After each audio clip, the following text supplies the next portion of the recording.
I would say so. And the crazy thing is like, we call it asking for money. I don't think I've ever actually asked anybody for a dollar amount. Ooh, uh-oh.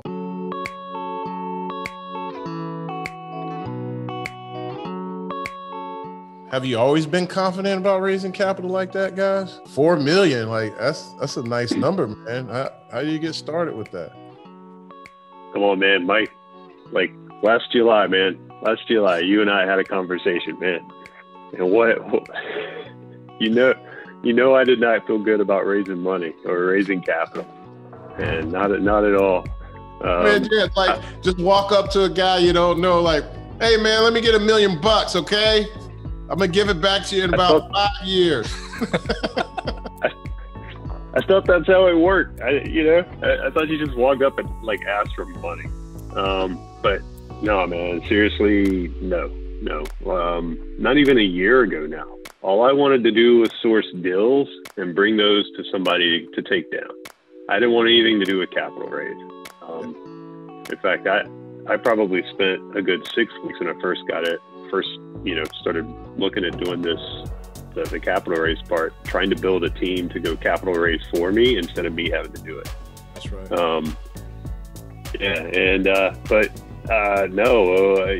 Kind of a shift in mindset, talking to you about some things, kind of changed my whole approach to it. Listening to what Daniel, had to say about how he raised, those types of things, it completely changed my approach to it. And now I actually kind of like the capital raise, investor relations side of it more than some of the other stuff that I used to like, a lot more than that. So no, was never confident. Six months ago, I would have never had the confidence to walk up to that syndicator and do this. So you went from a comfortable position to an uncomfortable position to find it. And when you're in that uncomfortable, because you started asking and then you started your learning process on what to say, what not to say, and knocking your bugs out to actually asking people for money. Is that right? Yeah. I would say so. And the crazy thing is like, we call it asking for money. I don't think I've ever actually asked anybody for a dollar amount. Ooh, uh-oh. You may not know, but Robert kind of got the platinum touch. Not just the golden touch. Yeah, he kind of hang around that money. Yep. He kind of around that money. So it's a little different for you. Like me and Nate, my partner Nate, we didn't grow up around nobody with no money. You kind of did. Is that any, but that may give you a little leverage, but is that any different than where Tim or me started? Slightly, but at the end of the day, and Tim and I were just talking about this yesterday, to be honest with you, everybody uses the words, I'm raising capital. But at the end of the day, you're really attracting people, attracting money. You're investing in people. And so to your point, Mike, I've just always been around, or I've tried to keep the negative people away and keep the successful people very close, and network with like-minded individuals who have those goals and visions in mind and similar views. And when you're discussing business around these people, and these friends and these associates and these family members, they start asking you, do you have any deals? Where are you putting your money next? How can I get involved? To Tim's point, where you're not asking them, I have a 246 unit building. Can I get your commitment to $50,000? So a lot of it comes to you with the networking and with the work you put in from a sales perspective. I'm out on sales appointments today, meeting with a couple of people, and I'm not going to ask them for money. I'm going to ask them about their kids. I'm going to ask them about where they're traveling next. I'm going to tell them about my children. I have 2 young boys. Get to know me. I'm a family-oriented guy. I love to travel. I love sports. I love to make money.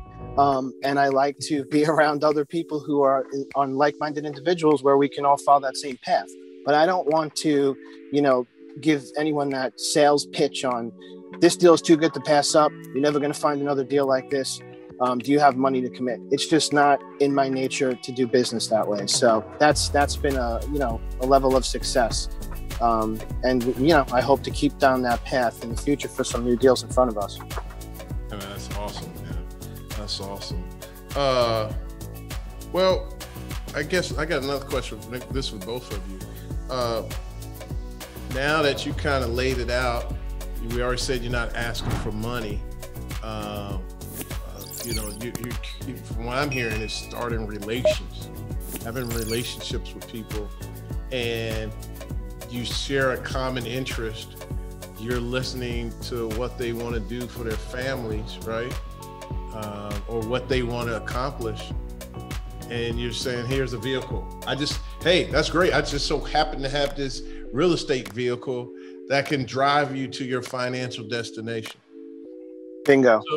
So what could you suggest to other people that are trying to raise capital, or track capital versus, you know, a relationship, as we're looking for relationships that are interested in our vehicles is what we do, right? Yeah. But it still falls under capital raising.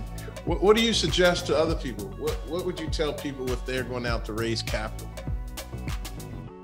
Well, you know, I could start off here and then Tim, you could piggyback, but again, just be yourself and don't try to focus too much on the obvious. You know, the goal is to raise capital, of course, but get to know the person and build the relationship first. And also, Mike, you make a very good point. We've also talked about this in the past, but just because my goals are A, doesn't necessarily mean that the average investor has the same exact goals. You might meet with 10 different individuals who have 10 different goals. So what are your investors' goals? Because at the end of the day, it's all about the investor.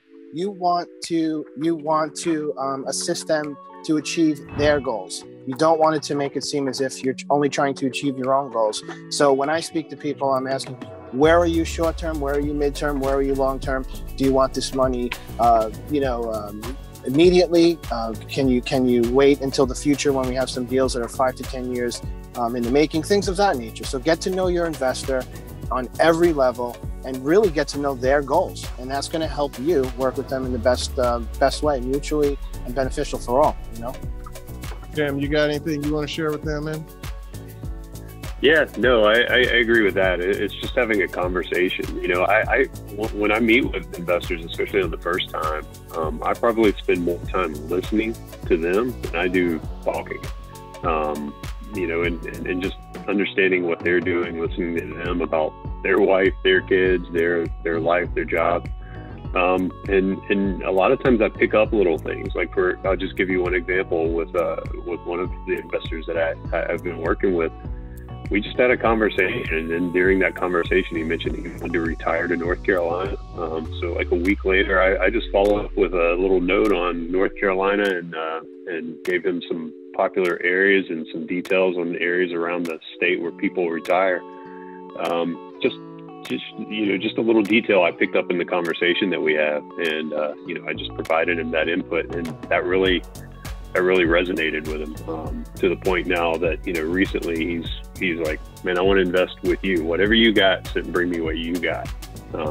So again, it's just, and I would do that genuinely for anybody. So it's just, just be yourself, be genuine, and, show people what you got.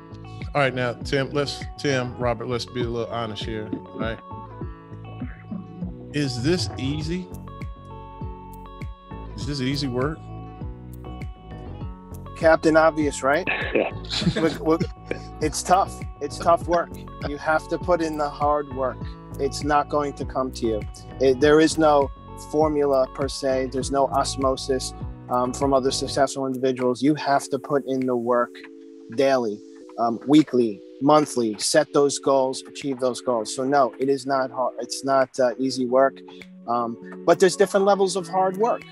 Another quote that my grandparents and dad used to tell me when I was growing up: work smart, don't work hard.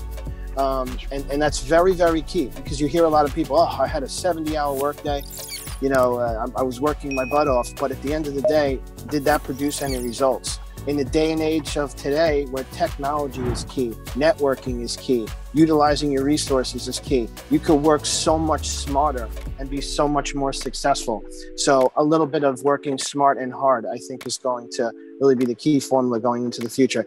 And as Tim knows better than me, Tim, I lean on you a lot with the technology, so thank you.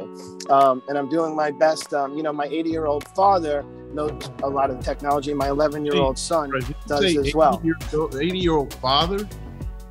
My 80-year-old father is as much of a whiz than my 11-year-old son. Yeah, it's crazy.